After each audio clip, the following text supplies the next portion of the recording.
로마서 13장입니다. 지금까지 성도 생활 윤리의 기초와 특질에 대해서 말해온 바울은 12장에서 교회 안에서의 하나님을 섬기는 일에 몸 바친 사람들의 영적 의무를 다루면서 개인적인 윤리에 대해서 언급하고 있었습니다.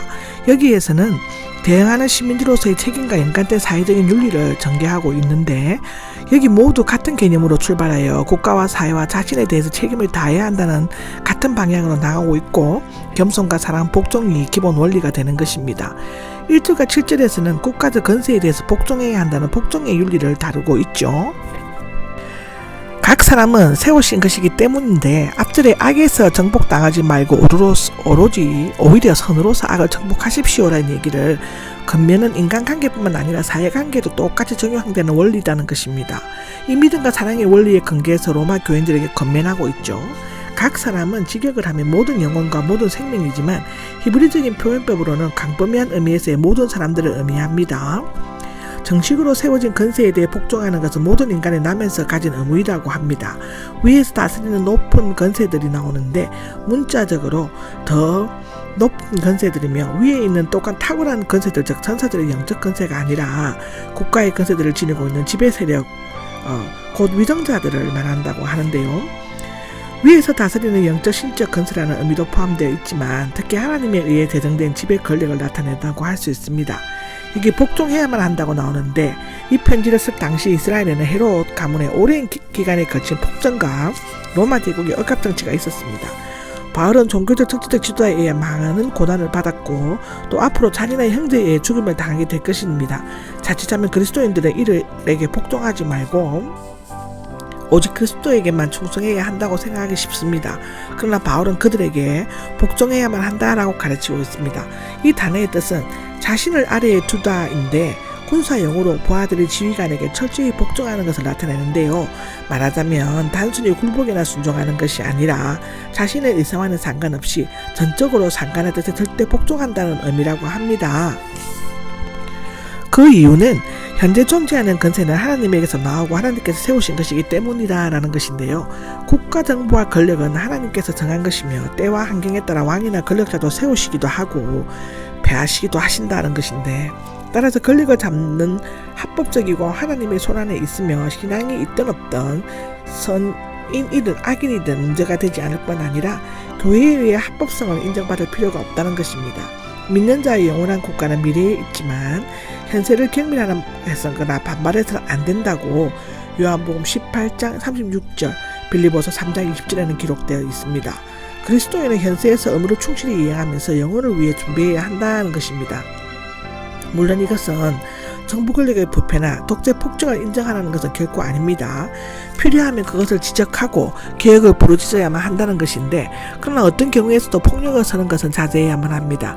하나님께서 때가 되면 그의 뜻을 거슬러 국가들이나 권력자들을 심판하셨음을 역사는 명백히 정언하고 있죠. 정하신 것이 나옵니다. 하나님에 의해 제정된 질서나 규범, 법 등을 말하는데, 세상에 존재하는 모든 권세, 즉 헤롯이나 로마의 권세는 하나님으로부터 제정된 것이기 때문에 그 권세에 대항하는 것은 하나님의 법을 더 나아가서는 하나님께 대항하는 것이 된다는 것입니다. 권세에 대한 복종은 그리스도인의 사회생활에 매우 중요한 덕목인데요. 그런데 지배자가 하나님의 뜻에 거스르는 명령을 할 때는 복종할 수가 없죠. 그로 말미암아 처벌을 받고 생명의 위협이 있어도 굴복해서는 안 된다는 것입니다. 불의한 재판을 받고 감옥에 갇히거나 순교하는 것도 일단 그들이 하는 일에 복종하는 것이 되기 때문에 복종의 명령을 어긴 것이 되지는 않습니다. 여기에 심판은 하나님의 심판을 의미하고, 채용 심판이 아닌 일시적인 심판은 통치자나 정부 당국이 대신 이 심판을 행할 수가 있다는 것입니다. 그들은 심판하는 것은 하나님의 고유 권한이므로 우리 편에서 무력이나 혁명을 기억하고 실행하는 것은 오히려 하나님의 권한을 침해하는 것이 된다고 합니다. 우리는 잠잠히 하나님께서 행하시는 것을 기다리고 바라보아야만 하는데, 로마는 무력으로 세계를 정복했지만 기독교는 사랑으로 로마의 세계를 정복했죠. 여기 불러 오게 됩니다는 권세를 도전하는 자가 그 대가를 눈으로 볼 수 있을 정도로 받게 된다는 것을 의미합니다. 여기 통치자들이 나오는데, 권세라는 말 대신에 통치자들이라는 명칭이 사용되었는데요. 특정한 통치자가 아닌 일반적인 통치자나 지배자를 가리키는데, 통치자들은 사회의 유익과 선한 질서를 유지함으로써 일반 백성들을 보호하기 위해 존재하는 것입니다. 아무리 악한 정부나 지배자라고 할지라도 선을 행하는 자는 괴롭거나 악행을 하는 자를 두둔하거나 감싸지는 않습니다. 그러므로 선행하고 있는 어느 통치자가 그 통치자를 두려워할 필요는 없다는 것입니다. 악행을 할 때는 두렵습니다. 경찰관을 두려워하는 자는 도둑질을 했거나 악행하는 자들인 것처럼 하나님의 심판을 두려워하는 자는 온갖 악행하는 자들인데요. 적극적으로 선을 행하는 자들은 평안이 넘치는 성령의 길을 당당히 걸어갈 수 있습니다. 또한 하나님과 사람들에게 칭찬을 받을 수가 있습니다. 심부름꾼이 나오는데 일꾼 또는 섬기는 자의 뜻입니다. 통치자나 권력자는 하나님께로부터 임명받은 일꾼이고 섬기는 자라는 것인데 사실상 바벨론의 느부갓네살이나 바사의 고레스는 하나님의 심부름꾼이 되어 전자는 이스라엘의 징계의 막대기로 후자는 포로 해방의 도구로 사용됐죠. 공인이 칼을 가지고 있지 않긴데 당시 권력자들은 칼을 차고 있었으며 권력을 가지고 있음을 상징적으로 나타냅니다. 권력의 칼은 국민의 정의와 안전을 지켜주기 위해서 하나님의 진노를 집행하고 악을 징벌하는 도구로 사용되었습니다. 악에 대한 보응은 반드시 이루어지기 때문에 악을 행하는 자는 반드시 두려워해야 한다는 것입니다. 진노 때문만이 아니라 양심 때문이라는 것인데 권세에 대해 복종해야 할 이유는 두 가지인데 외적으로는 진노가 임하기 때문이고 내적으로는 하나님의 명령을 순종하도록 촉구하는 양심 때문입니다. 하나님께서 권력자들을 세우셨으므로 그리스도인은 선한 양심을 유지하기 위해 자발적으로 그들을 정당하게 존중해야 한다는 것인데 만일 그것이 분명히 신앙 양심에 어긋나는 것이라면 베드로처럼 마땅히 사람보다 하나님께 복종해야 하는 것이죠. 사도행전 5장 29절에 기록되어져 있습니다. 세금을 바치는 것이 나옵니다. 예수님 당시 셀로 땅, 즉 열심당은 로마에 세금을 바치는 것을 매국 행위로 구정하고 세금 납부를 완강히 거부하고 심지어는 세금 내는 자들을 은밀히 암살하기까지 했다고 합니다.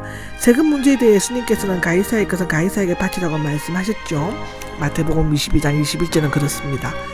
권세 잡는 자의 하나님의 일꾼으로서 맡은 바 일에 항상 힘쓰기 때문에 권력에 대해 두려워하는 마음으로 마지못해 세금을 낼 것이 아니라 양심을 따라내야만 한다는 것인데 여기에서 권력자들의 일꾼들, 일에 합성하고 공적인 일을 하는 공무원이라고 부르는 것은 하나님을 섬기는 자라는 뜻이 아니라 하나님께로 임명을 받아 국가 업무에 종사하는 대리인이라는 뜻입니다.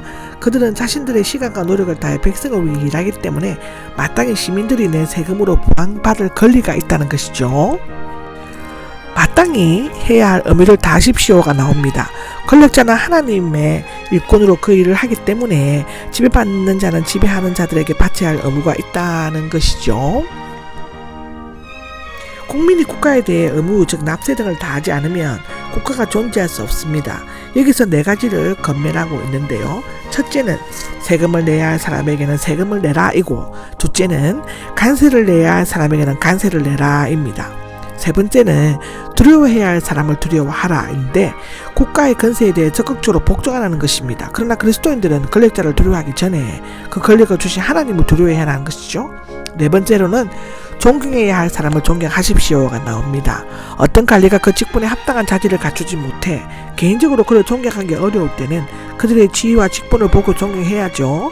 그들을 두려워하거나 존경하지 않는 것은 곧 하나님께 그렇게 하는 것이 된다고 성경은 우리에게 가르쳐주고 있습니다.